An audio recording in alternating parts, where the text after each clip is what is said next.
Someone is coming in already. So right now what I'll do is that I'm doing the recording right now. So as and when you come in, you will see me talking about the quiz show already, yeah, because now it's time, exactly 1 o'clock. Okay, I just want to say a very quick prayer for all those who are taking exam. Next month we'll still have exam. So Father Lord, we just pray that the Holy Spirit will be here with us to teach us and to help us with the preparation of the RES exam. So I just pray for each and every one of my students who are attempting the exam to actually pass at one go, especially for my paper one. So I pray all this in Jesus' name. Amen. Come, let's start. All right. So we are both on Facebook as well as we are on Zoom. So now, as usual, we'll have true or false question followed by multiple choice questions. Now, this is the 24th of October, 2020. This is also our 20th installment of this real estate quiz show. Next week, we'll be taking a break because I have prepared only 4 sessions for every month. So this month, we happen to have a 5 weekend, 5 weekends. So that's why, so next week I will be resting. Okay, so now November, we will start again. All right, so now let's try. First question is true or false? Let me call out the first question. The use of a push cart in shopping mall is by a periodic tenancy. Let me pull out the poll for you to choose. Let's vote.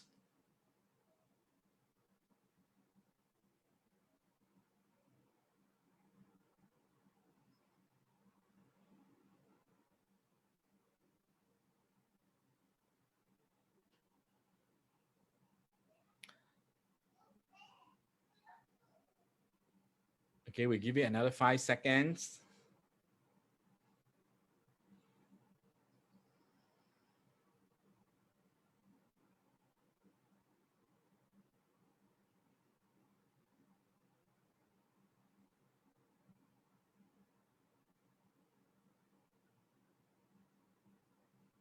Okay.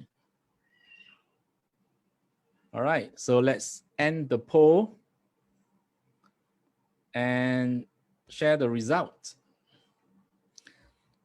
Okay, I do not know who is voting, who is not. Okay, let me stop share and show you the answer. Okay, it's false. Now, so now I will explain the answer for those who just joined, so you may not know the sequence. Okay, it's false because this is not a fixed term tenancy or this periodic tenancy. This is a license, but we call it fixed term license as well because you may be there for 2 weeks or 3 weeks or maybe a month. For those people who are using the push cart, they may be a tenant. So if this is attached to their lease, it is also a license. It's also a license. Sometimes it's free of charge. So the difference for this particular context, the difference between a licensee and a tenant is that licensee need not have ACRA registration. So for those who are not practicing as agent yet, you should know that for commercial leasing, the minimum requirement is for you to be an entity. So you need to have some ACRA registration. All right. So, but for most licensors, maybe a more management or what, they just need your NRIC to verify who you are. Okay. So let's go to the next question. All leases include the incorporeal rights attached to the land. You do the poll first, then I will explain the question. Okay, let's vote.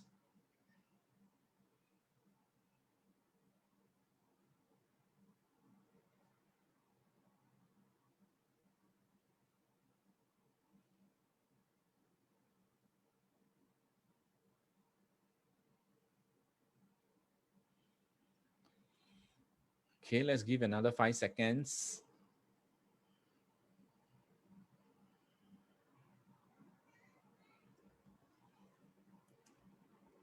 All right.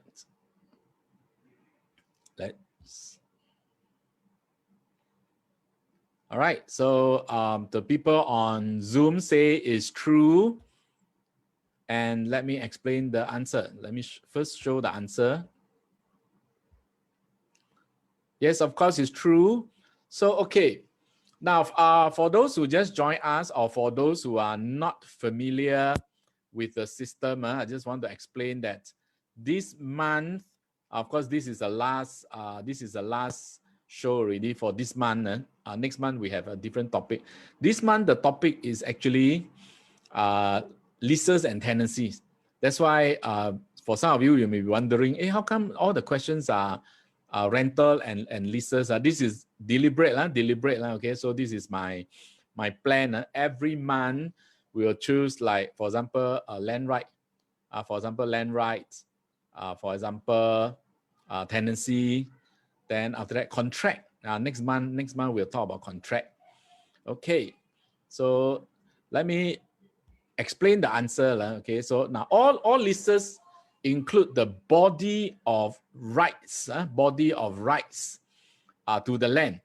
So if you remember, last month, I think we have a question on the body of rights and obligation. What is it known as? What is it called? It's called tenement. Tenement. So if you remember, easement, you have dominant tenement, servient tenement. So tenement means the body of rights. So let's say you have to give your neighbor an easement. That means in your body of rights and obligation, you have an easement inside. So it is same as when you let out your property to a tenant. So the tenant will inherit the body of rights from you.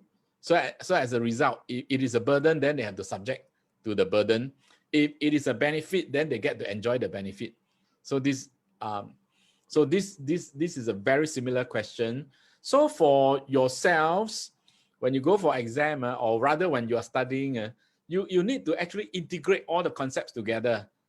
There is almost no topics that is independent one. All must be integrated together. Okay, so I've just explained this. Let's try question number 3. A percentage lease allows the landlord to partake a certain percentage of the gross turnover of the tenant's trade, with or without a base rent. This question quite practical. So let me pull out the poll for you. Okay, so for those practicing agents, this is a very easy question. So for RES students, this may not.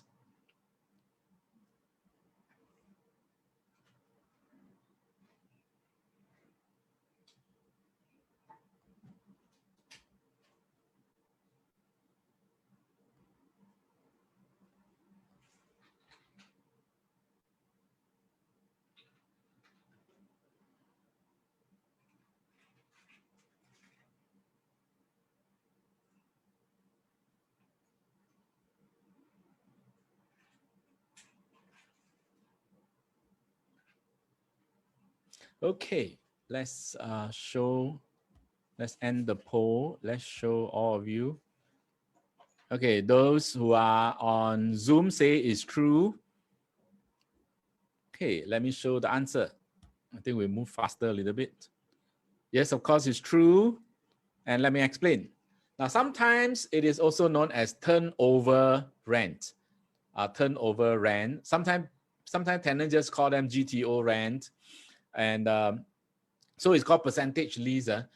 Some of them don't have base rent, just straight away 10% or 15% of the gross turnover. Now, so big, like for example, big restaurants, they don't like, they want to have a base rent. All right, okay. So or they want to have a fixed rent, for example. Okay, because sometimes you really don't know what is your turnover. Your turnover may be very big. 1 month maybe 300,000-400,000. So you don't want people to take so much. Okay, some landlords charge a base rent of say maybe 10,000 or 8,000, and then after that a certain percentage of GTO, whichever is higher. So it's privately negotiable. Okay, question number 4. Landlord and tenant are only contractually bound by the letter of covenants in the tenancy agreement and nothing else. Last week, we also have something like that. So now, let's try out. Let me pull out the poll question. Okay, let's vote.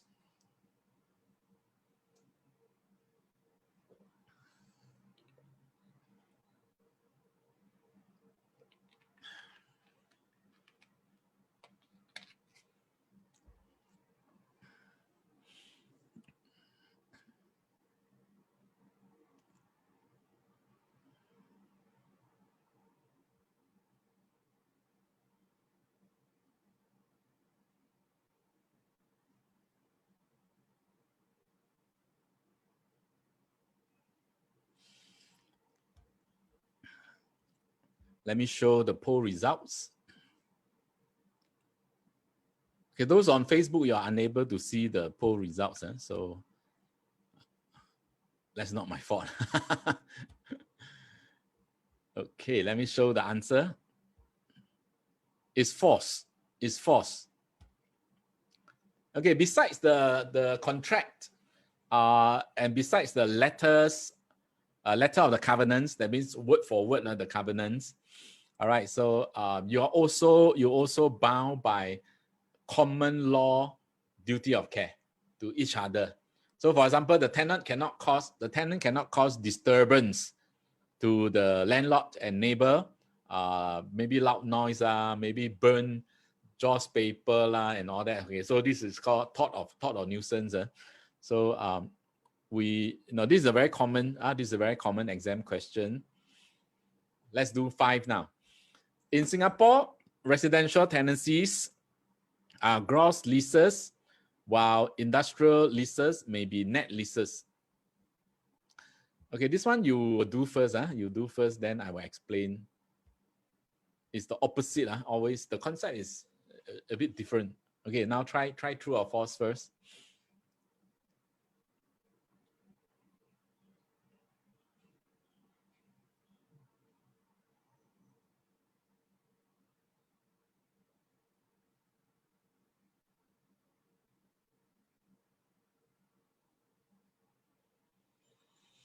Okay.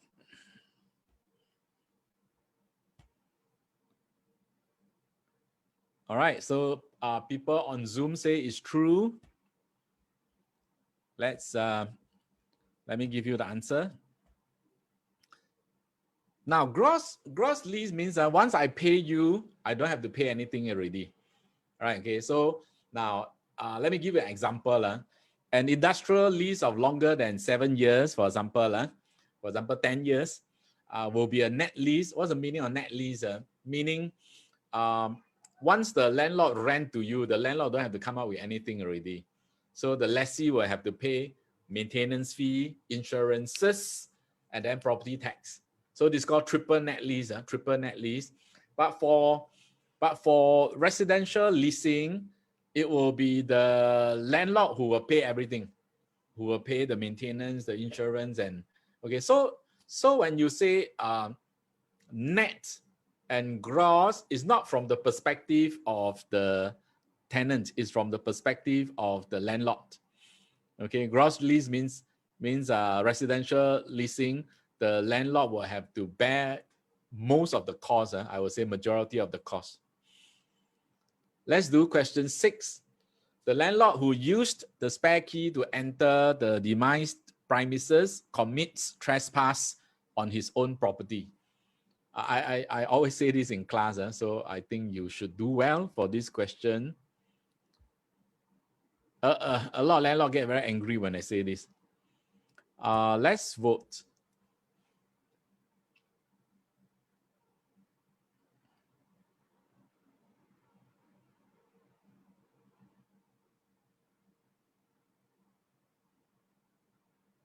Okay, so this one, that's why I think is very easy, straight away. Let me show you the poll results. Like I say, those on Facebook can't see the poll results. Okay, so let me now show you the answer. It's true. It's true. That's why I say a lot of landlords, when they come to my class, so when I made this statement, they're very angry. They say, no, of course, I want to spot check them and all that. Okay, now, you're not allowed to do that, okay, because once you rent out your property, you're not the owner anymore, or at least for the duration of the lease. So you just have a reversionary right. Yes, you are the legal owner, all right, but you don't have the right of possession, right of entry, so to speak. Okay, so in a tenancy, the landlord is deemed to have transferred the bundle of rights to the tenant, except of course the right of disposal. So the right of disposal, of course, the landlord still keep. Okay, but the right of possession, occupation, enjoyment, or control, all will be given to the tenant. So the tenant is now the current owner of the premises. So if the landlord were to enter the property again, so that is trespass. That definitely, okay, so can be sued, so to speak. Let's do 7. In a recession, a landlord may offer to pay the first $100 of the utility bill for tenants. So this clause is known as the expense stop in the tenancy. Let's try. This one also a bit practical, so to speak, but because of the environment right now, so that's why I set this question for you. Now, CEA has come out with templates, but the templates mostly for residential property. Let me end the poll, share the results for those people who are on Zoom. So you can see all of you say it's true.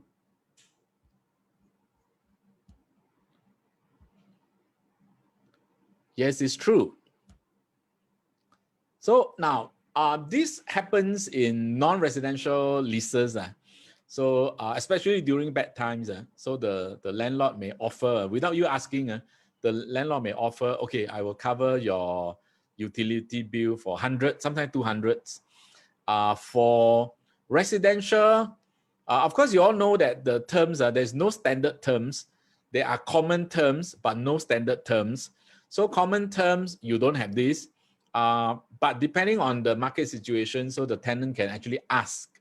The tenant can ask for coverage, or maybe up to 100, or maybe up to $50 and all that. So I believe for residential leases, some of the room renters, some, not all, some of the room renters, the landlord will say, okay, if the bill exceeds certain amount, you have to pay after exceeding certain amount. Okay, last question on true or false. Question 8. In leasing, the rent-free period, the tenant improvement allowance and other incentives to the tenants are collectively called landlord's concessions. Again, very practical question that right now I believe is happening, happening in the market. So let's vote. Is this the right name?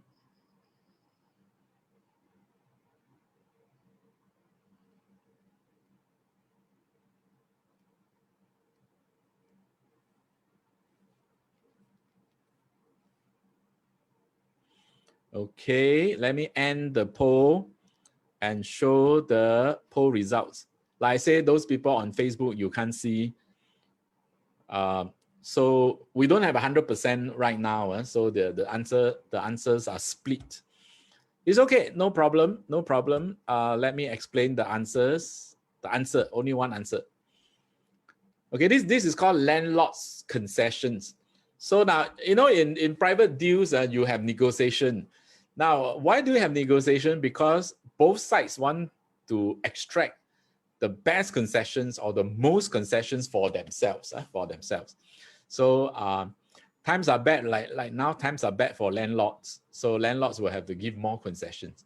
So when times are good for landlord, then the tenant got to give more concession.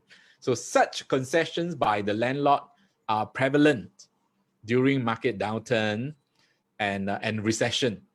Right now, as you can see, rental market has been affected. Not the sales market.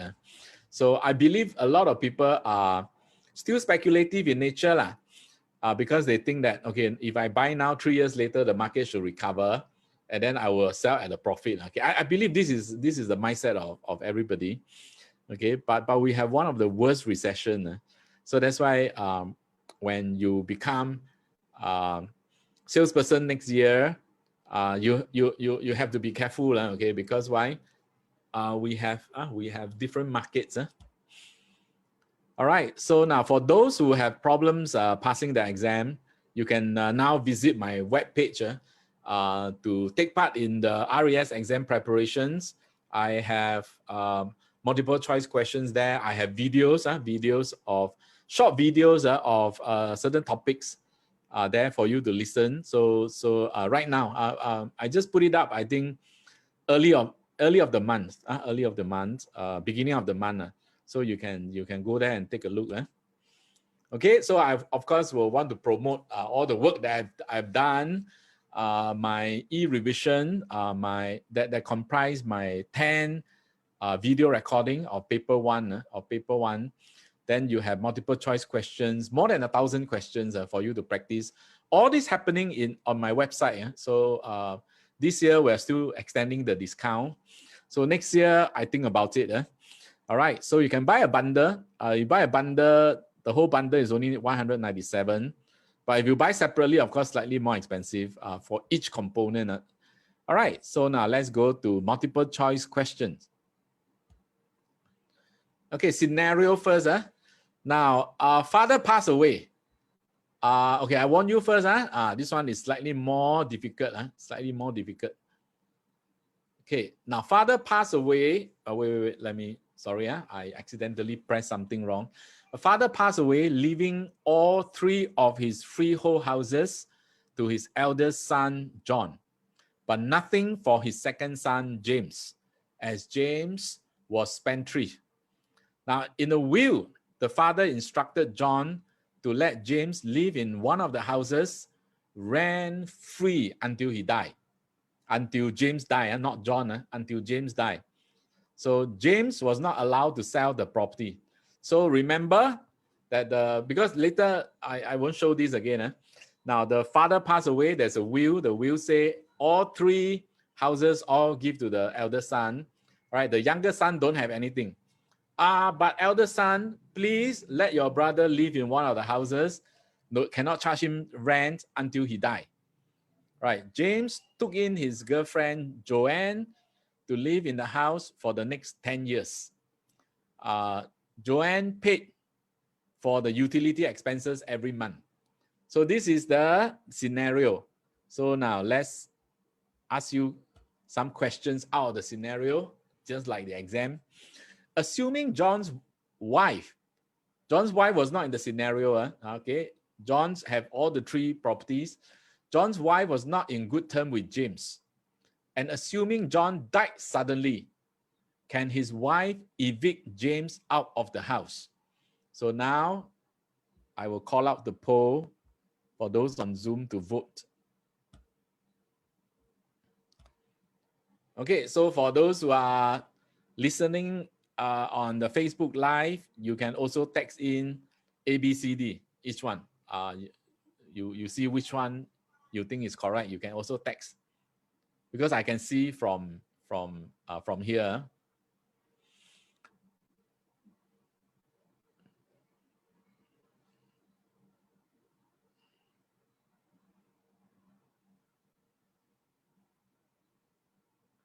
All right, so now I'll just go by those participants on Zoom. And once they finish, I will end the poll. All right, all of them pick D. Now, so this is the difference between whether you're in my class or you're not in my class. All right, so when you're in my class, you will know all these concepts very well. Let me explain.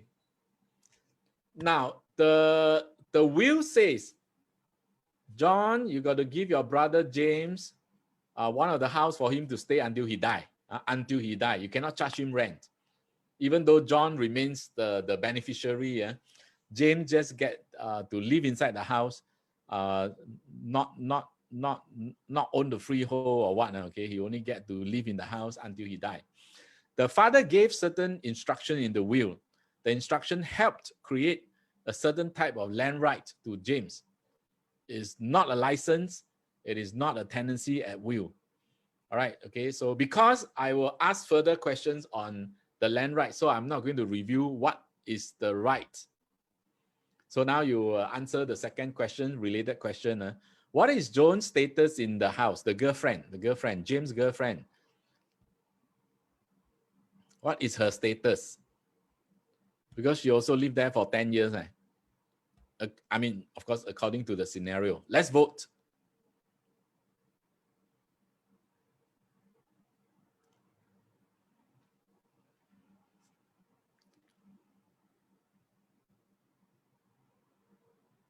So you got to apply what you learn from the course, and you have to remember the concept.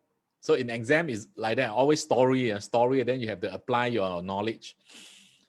I mean, your conceptual understanding is very important. Okay, you can see people are hesitating.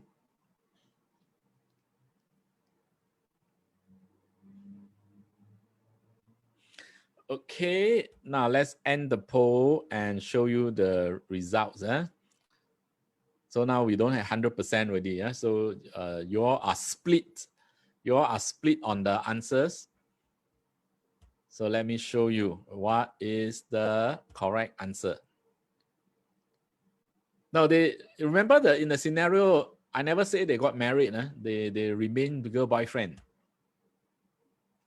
Now, as Joanne was not a family member nor the spouse of James, she was a mere licensee, having a personal interest to use land. Of course, you can make an arrangement for her to become a tenant at will. But tenant at will, last week we actually have 2 questions on tenant at will. So I give 2 examples who can become tenant at will. Number 1, of course, is the original tenant. Another one, last week we test you on early move in. So once you are early move in, whether you are a buyer early move in or you are a tenant early move in, you have automatically by law become a tenant at will, or you are employed. Your employment term actually come with accommodation, so you may become tenant at will, but not when you go to a friend's house and then live there for many years. Just girl boyfriend only, So that one is just a pure license. So the fact that she paid for the utility expenses every month can be taken as paying the license fee in exchange for accommodation. So you give me goodwill, I give you goodwill. So by paying the utility expenses will not give her the proprietary interest. All right, so now let's move. Now, if you have picked A, there was no mention or any agreement, whether oral or written, between James and Joanne, so she couldn't be a tenant. So I already explained just now.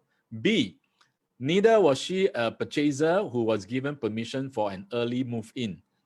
Or after you sign a tenancy agreement, you have an early move-in rent free, you are tenant at will. Benefits of a resulting trust only arise when someone had contributed financially to the acquisition of a real property, but not pay for expenses, not utility expenses and all that. You must actually come up with money to actually pay for the purchase. So the situation is different. That's why you see the story is simple enough, practical enough, day to day. All right, but then the concept behind, you really need to understand. If not, you can't apply it. Question 3. Following the scenario, what is the legal status of James? Just now I didn't explain. Because why? Because I have this question.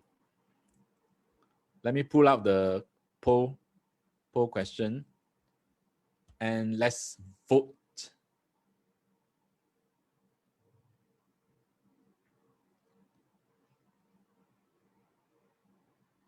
So you got to remember what you have learned from the class.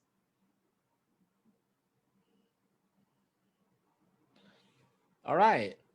All of you on Zoom has already picked the answer. So unanimous, everybody picked the same answer. So let me explain. Now, in this situation, James was given the right to live inside one of the house rent-free until he dies. So this kind of arrangement is called life estate. So he was a lessee for life. It is also called a life estate. Do not forget life estate. Now, so you see in class when we explain life estate, I have the niece and uncle example and all that. But for this particular scenario, all right, it is the older brother giving the estate to the younger brother for his life. So what I'm trying to say is that if your concept is not clear, when the story is changed a little bit, then you blur already. So that's why the quiz show, I designed the quiz show in such a way that I will test the same concept using different stories. James has the proprietary interest on land or the land rights, to the real estate for the duration of his whole life. That's why it's called life estate. So in other words, that he is the leasehold owner until he dies. Do not forget, this is a leasehold estate. So when he dies, the property will then be reverted back to his older brother. Question 4, following the scenario, James found a friend who was willing to rent James' house for 3 years at the market rent. Is James allowed to let the property? I think elsewhere I say the tenant was willing to pay him a 3-year rent or something like that. Okay, so to make it more interesting. Okay, let's vote.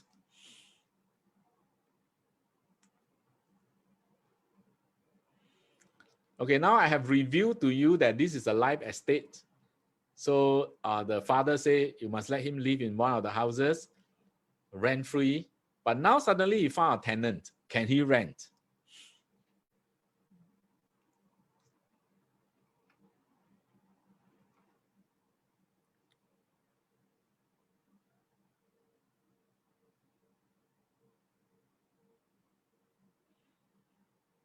Okay, split again. Split again. I show you 3 different answers. So, okay. Interesting. You all pick all different answers. So, who is correct? Anybody pick this one? I don't think anybody picked it. Oh, God. Okay, somebody picked this one. All right. So, now let me explain. Now, the current lessee is the owner of the property. So, he has the right to let the property and keep the money.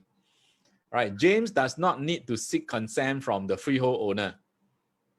So if you remember again in class, I talked about the story of a niece and an uncle, and the uncle was very rich. The uncle no need to live in that semi-D, so the uncle ran out. Remember? So don't forget my stories. Okay, I mean, some of you heard my complaint before that a lot of people over so many years, they complain that I tell a lot of stories in class. And then they say, oh, some of the stories not relevant and all that.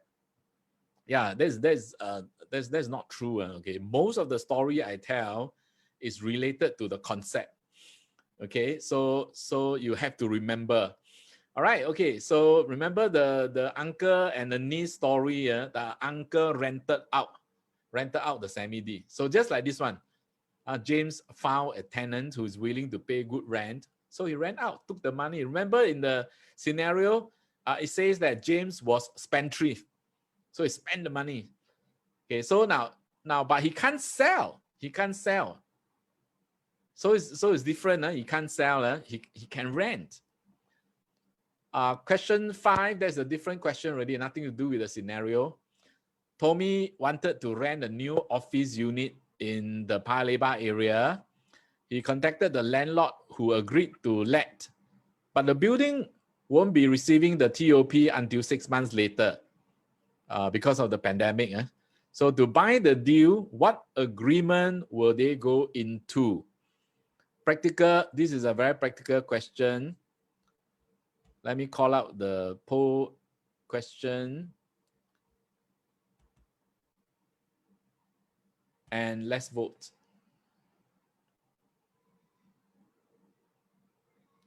You have learned this. You have learned this in class, but I guess many of you would have forgotten because it's a very small point. But if you are practicing on the ground, then this is not a small point. If you're practicing on the ground, you'll be very familiar with this. Let's see. Again, we have a split. You all pick different answers. Let me show. It's called agreement to lease. Agreement to lease. Right. So now let me explain what's the difference between LOI and agreement to lease. Now, they still need to execute the LOI, but the LOI is not a contract.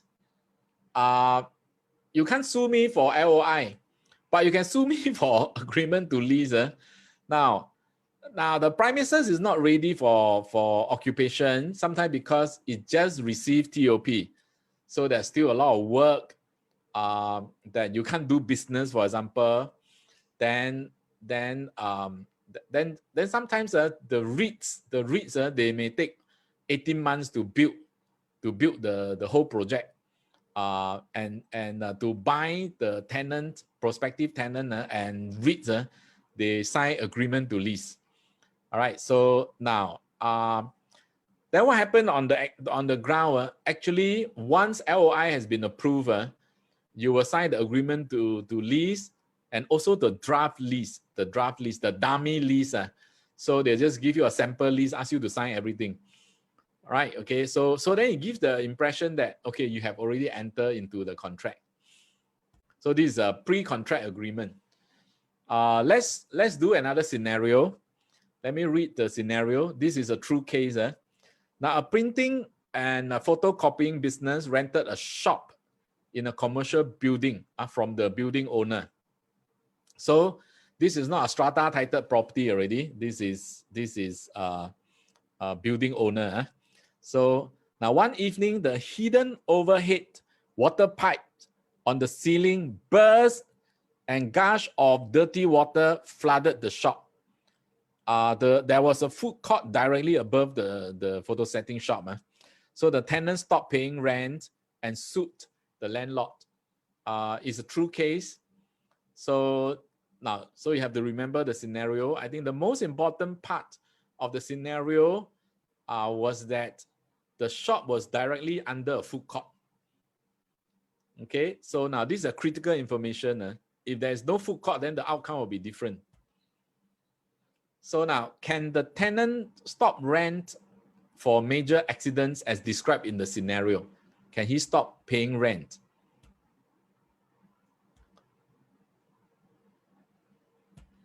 Theory first, let's vote.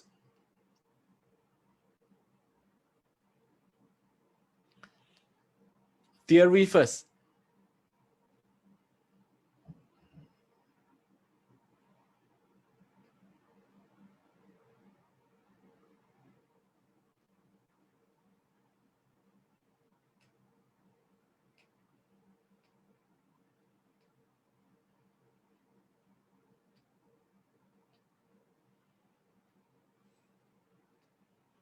Theory first.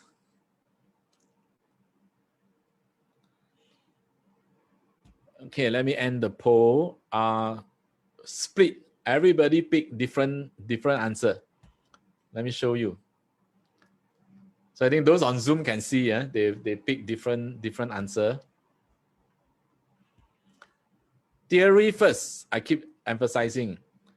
Now go for exam, you have this kind of question, stick to the theory. No, covenant of rent payment and covenant of repair are independent of each other. So theory, no. But in the actual case, the tenant stop paying, and okay, I'll tell you the result later. If not, then you know the answer. So the two covenants, most of the time, I would say majority of the time, I would say 90% of the time, are independent of each other. However, the issues on hand were more complicated than just the tenant withholding rent and the landlord claiming that he had no obligation to repair the pipes. So this set off of rent is an equitable remedy. Only the court can declare.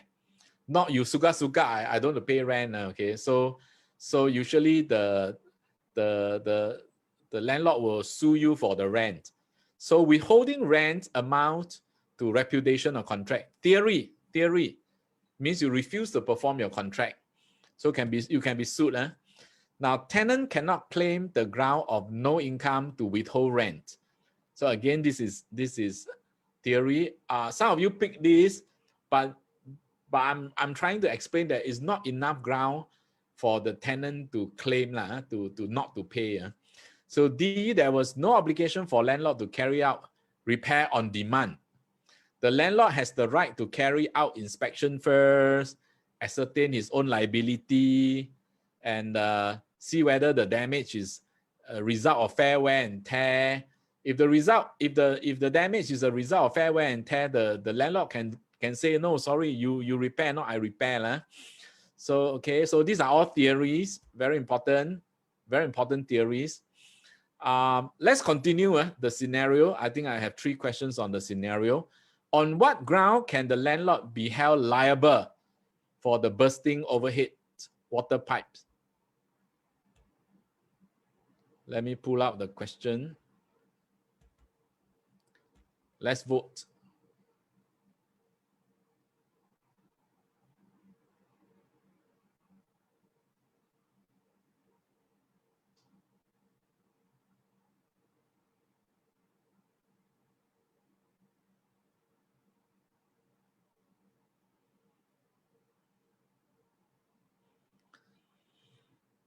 Okay, you still need to rely on your conceptual understanding from reading the course notes, from remembering my stories that I told in class.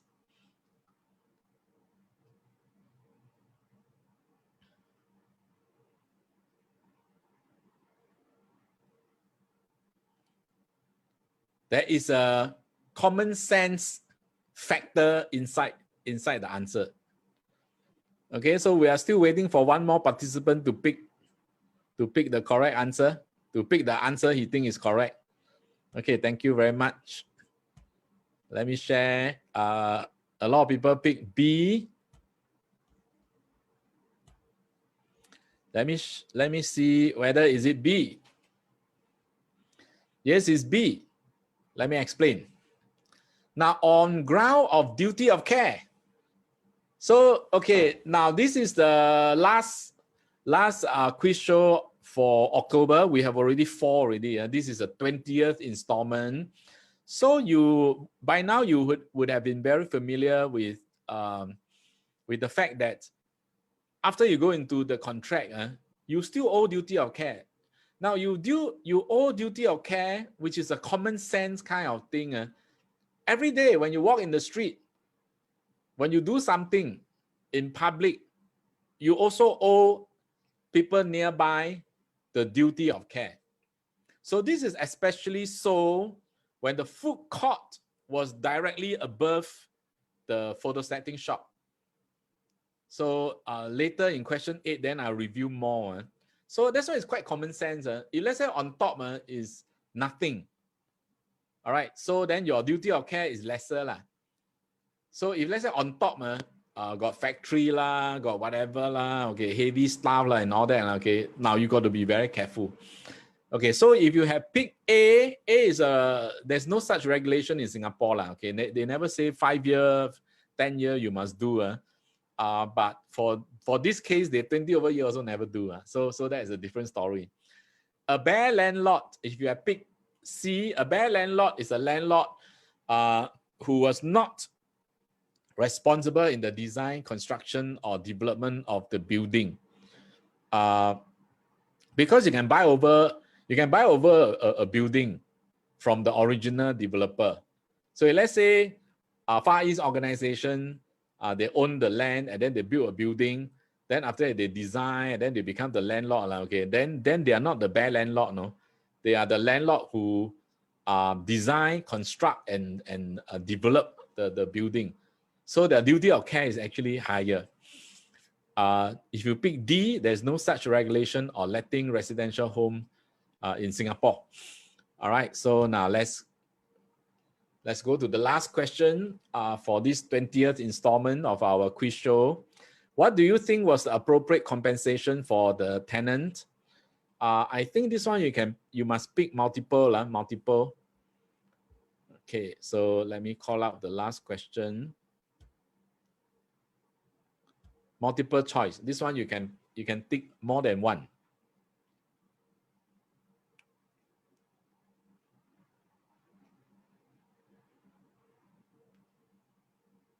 This is a real case. So we are very safe. Meaning the three questions, the answers are all solid, watertight, sure correct one. Because why? Because it's a court judgment.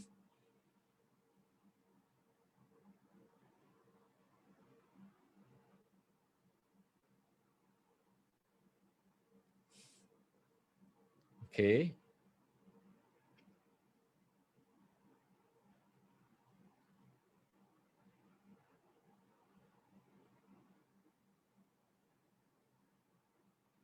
All right. Let me give you 10 more seconds. See whether you want to click some more.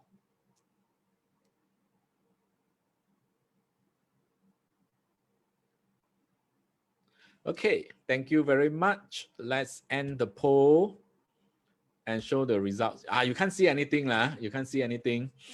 You will see that most people agree that the landlord must carry out repair, lah. So okay, let me explain. Like I say, this is a case law, so we are very safe because the judgment was there. The judgment was, the court say, okay, the tenant, you don't have to pay. So because the landlord will have to carry out the major repair. So inside the shop, because it's flooded, so then the tenant got to replace some of the equipment. So they will actually take from the rental that is meant for the shop. So then they go and buy the replacement equipment. Landlord will have to carry out the majority of the repair, and also because it was the landlord who took the tenant to court, so now the landlord got to pay for the entire litigation, the cost, they call it cost. So cost was awarded in favor of the tenant. So, but tenant cannot claim the loss of trade income. That would be too much. So, okay. So now, the landlord owes the tenant and any innocent third party that come into the premises the duty of care. So I emphasize again, is duty of care. The tenant is entitled to damages and rental offset. So sometimes you see set off, sometimes it's offset. Okay, it's the same thing. The landlord shall bear the repair costs and legal costs. Now, this is provided that the tenant can prove that the landlord has been negligent by not carrying out the inspection for over a long period of time. So for this case, I think that 20 over years, they also never did any inspection. If they have done that kind of inspection, then they would have known that the pipes has been seriously corroded after a period of 20 over years. So that's why it suddenly just, under the pressure of weight, the thing just collapsed. So the whole shop was, smelling of all the dirty water. Okay, one more call for commercial break. So this is my e-revision package. You probably have heard many times already. So If you know of any friends who are struggling with exams, ask them to buy. Go to my website and buy, and then you will do all the practices on my website.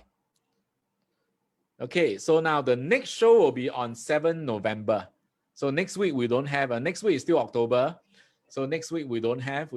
I only prepare 4 for every month. So I hope that you enjoy the show. I will see you 2 weeks from now. Thank you very much.